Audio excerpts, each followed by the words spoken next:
Hello everyone, my name is Mahan Motamedi and I'm going to present our research project titled as Scaffold-free robotic 3D printing of a double-layer clay shell. This project is a part of the research studies of the corresponding author in his PhD program. The list of authors of this research is as follows: Mahan Motamedi, architect; Romain Mesnil, engineer; Baverel, engineer; Malo, Charier, material specialist; and Olivier, Baverel, engineer. The objective of this research was to devise solutions to meet the need for formwork or scaffolds in concrete printing. The Persian vaulting precedent is well known for its approach to scaffold-free vaulting techniques. Therefore, it was decided to take inspiration from the traditional scaffold-free vaulting techniques and adapt them to the potentials and constraints of robotic 3D printing with the unreinforced materials such as concrete mortar and after earth-based mixtures. The printing of earthen masonry vaults using no scaffolding has the following advantages over other methods of construction. First, construction using earth-based materials significantly reduces carbon emission and the building embodied energy. Second, the 3D printing using no scaffolding speeds up the construction process and reduces material consumption and labor cost. Third, earth-based materials can be completely returned to nature after the life cycle of the structure.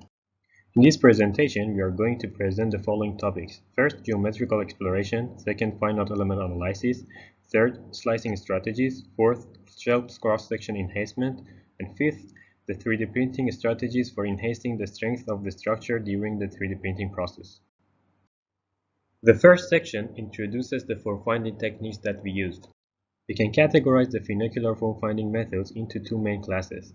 First, form finding through the meshes, such as the user-friendly implementation of well-known methods in computational design environments such as force density method, dynamic relaxation, and thrust network analysis.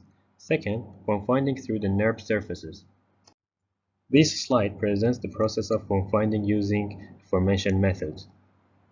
The second section of this presentation highlights the concerns for finite element analysis. Designing proper geometry that can withstand its self-weight during the completion in 3D printing with fresh material is possible when the structure addresses the following structural failure modes. First, material failure. Second, structural buckling. Third, global equilibrium failure. Due to the Rankine failure theory, material failure happens when the tensile or compression stresses applied to the structure exceeds the material yield strength. The applied stresses emanate from the structure's self-weight and the pressure from the printing head nozzle during the printing process. A printing lathe during the deposition will experience the following stresses: first, compression; second, tension; third, shear; and fourth, bending.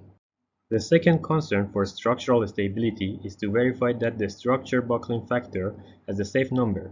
Usually a safe structure should not have a buckling factor of less than 15. However, due to the low yield strength of our clay mixture, we couldn't satisfy this constraint. This photo shows the buckled structure under its self-weight. At each step of printing, one must check that the center of gravity stays within the structure's base proximity during the 3D printing completion. The third section of this presentation shows the slicing strategies that we used. The slicing strategy directly influences the structural stability in the 3D printing process. This figure presents the printing laces generated with two different slicing strategies for the same target geometry. While it's being printed, a structure has different geometry at each step. Therefore, the structure behavior is ordered. This figure shows the structure's buckling factor at each step for each different slicing strategy. For a vault-like structure, it's always better to slice a geometry so that most of the laces are supported by the structure's supporting base. This figure shows the different slicing strategies applied to geometry. We classify the slicing strategies based on the slicing distance and angle factors. The distance and angle in the slicing method can be constant or variable. The fourth section of this presentation highlights the cross-section enhancement concerns.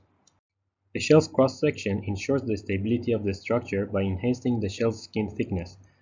The thrust curve must not exceed the shell's extrudus and intrudus within a safe arc based on the Hayman's theorem. Therefore, the thickness of a shell must be thick enough to enclose the thrust curve. We can geometrically enhance the thickness of the shell by having more thickness where the stress applied to the structures are higher. To reduce the structure's self-weight and apply the stresses, one can deliberately remove the material within the shell's cross-section, just like a truss. This can be done by manipulating the infill inside the shell's cross-section in the 3D printing process. The fifth section of this presentation highlights the 3D printing strategies that we used. We can increase the structural stability in the 3D printing process through two different strategies. First, lace pressing, and second, lace heating. Figure A shows the angled 3D printing process through lace deposition. Figure B shows the angled lace pressing strategy. Lace pressing happens when the diameter of the printed lace cross-section is larger than the diameter of the printing head nozzle.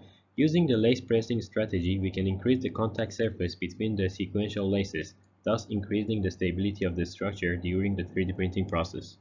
The lace heating strategy lets us increase the yield strength of the lace by reducing water quantity in the printing material mixture just after deposition. This strategy will increase the structural stability during the printing process. We used a heat gun for the lace heating strategy for our experimentation.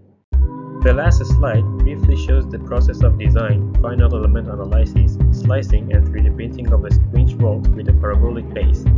We had printed this vault using a kaolin clay mixture with a proportion of 0.58 mass units of water over clay. Thank you very much for your attention.